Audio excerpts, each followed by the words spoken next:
Bonjour et bienvenue dans ce nouveau Deep Dive. Bonjour. Aujourd'hui, on s'attaque au projet de loi de financement de la sécurité sociale pour 2025, le fameux PLFSS. Exactement. Nos sources nous donnent une vue assez détaillée de ce budget, qui est essentiel, on le sait.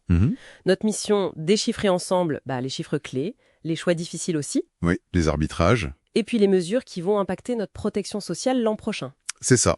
Et attention, parce qu'on parle d'un déficit qualifié d'inédit hors période de crise majeure. Alors on plonge dedans. Oui, c'est un contexte de dégradation assez rapide des comptes publics en effet. Analyser ce budget, finalement, c'est comprendre les arbitrages, parfois serrés, qui sont faits pour tenter de maîtriser les finances. Tout en répondant aux besoins.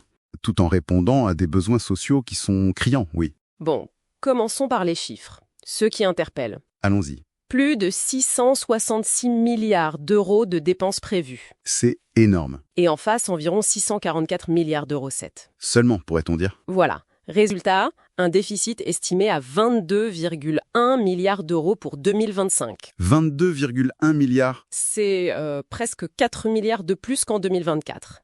Et surtout, c'est un niveau jamais atteint en dehors d'une crise sanitaire ou économique. Et ce qui est frappant ici, je trouve, c'est que le déséquilibre semble s'installer durablement. Il devient structurel. C'est ça. Les dépenses grimpent de 4,5%, alors que les recettes, elles, augmentent seulement de 3,6%. D'accord. C'est cette dynamique qui est vraiment inquiétante. D'ailleurs, si rien ne change drastiquement, Oui. la projection pour 2028, elle dépasse les 24 milliards de déficit. Ah oui, quand même. Donc, retrouver l'équilibre, ça devient absolument crucial pour la survie même du système. Et le cœur du problème, le principal foyer de dépenses, ça reste l'assurance maladie, c'est ça? Toujours, oui. L'ONDAM, l'objectif national des dépenses d'assurance maladie, il est fixé à 265,9 milliards. C'est une hausse de 3,4%. Et à elle seule, cette branche, elle pèse combien dans le déficit? Environ 16 milliards. 16 milliards. Rien que pour l'assurance maladie. Et on se souvient qu'il y a eu cette rallonge d'1 milliard pour les hôpitaux, ajoutée un peu in extremis. Oui, en catastrophe. C'est exact.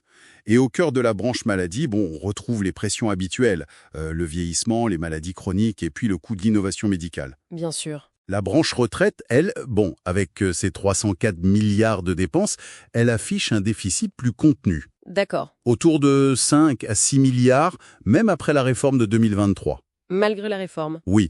Et une mesure technique, mais qui a son importance ici, c'est la hausse progressive des cotisations patronales pour la CNRACL. C'est-à-dire? La caisse de retraite des fonctionnaires locaux et hospitaliers. Ça va augmenter de 12 points d'ici 2028. Ah oui, c'est énorme. C'est un transfert de charges qui n'est pas négligeable vers les hôpitaux et les collectivités, qui sont déjà... Déjà sous tension, oui. Voilà. Et à noter aussi, la branche accident du travail, elle, reste excédentaire. Ce qui alimente toujours le débat. Sur l'utilisation de ces réserves, exactement. Bon, alors face à ce tableau un peu sombre, quelles sont les pistes? Comment le gouvernement compte redresser la barre? Côté dépenses, par exemple. Alors, côté dépenses, on voit des mesures assez ciblées. Par exemple, dès avril 2025, Oui. le calcul des indemnités journalières en cas d'arrêt maladie sera, disons, moins favorable. Le plafond va passer de 1,8 fois le SMIC à 1,4. D'accord. L'objectif, c'est de réduire les dépenses de la Sécu, j'imagine. C'est ça. Mais ça reporte potentiellement une partie du coût sur les employeurs via les contrats de prévoyance complémentaire. Je vois. Et la fameuse taxe lapin dont on a beaucoup parlé? Ah, celle-là, sur les rendez-vous médicaux manqués, elle a été retoquée par le Conseil constitutionnel. D'accord. Donc ça, c'est abandonné pour l'instant. Pour l'instant, oui. Et côté recettes? Au-delà de, quelques taxes spécifiques sur les actions gratuites, les sodas, les jeux d'argent, c'est quoi la mesure principale? La mesure phare, c'est la réduction des allègements de cotisations patronales. Mais spécifiquement sur les salaires qui sont juste au-dessus du SMIC. D'accord. Et ça rapporterait combien? L'objectif, c'est 1,6 milliard d'euros. Et l'idée derrière, c'est quoi? Juste renflouer les caisses?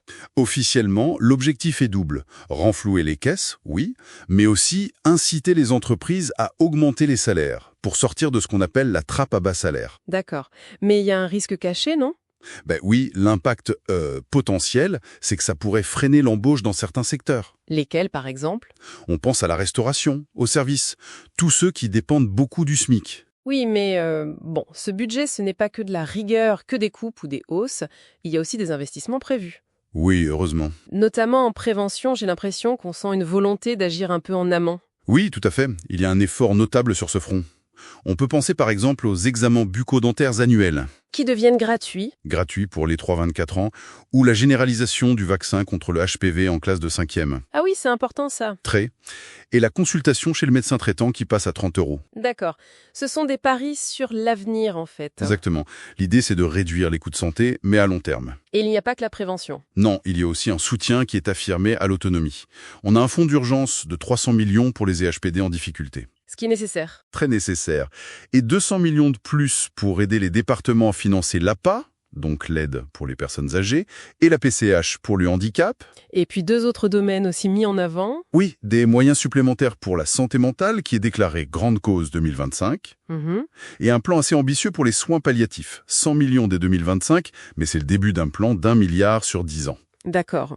Bon, alors si on essaye de résumer un peu tout ça, on a un budget qui est clairement sous très haute tension, C'est le moins qu'on puisse dire. qui essaye de jongler entre maîtriser ce déficit historique et puis répondre aux urgences sociales, Oui. les hôpitaux, les EHPAD, Tout en investissant un peu. tout en essayant d'investir pour l'avenir via la prévention, voilà.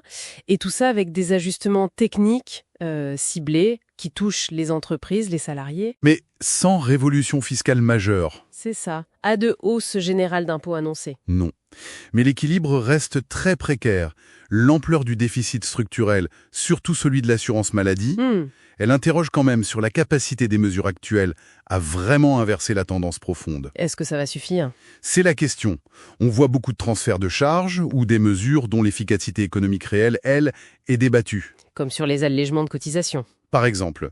Donc, l'objectif d'un retour à l'équilibre d'ici 2028, il semble encore très lointain. Ça reste un défi majeur. Oui, et ça nécessitera probablement d'autres arbitrages difficiles à l'avenir. Et ça nous laisse avec une question plus large finalement pour la suite. Oui, Si le problème est si profondément ancré, si structurel, et que les solutions actuelles semblent justes, contenir l'hémorragie paraît au plus pressé, quelle transformation plus radicale de notre modèle social, que ce soit dans ce qu'il couvre ou comment on le finance, pourrait devenir inévitable ? c'est toute la question pour les années à venir. Voilà, matière à réflexion. C'est sur cette interrogation que s'achève notre deep dive sur le PLFSS 2025. Merci. À bientôt.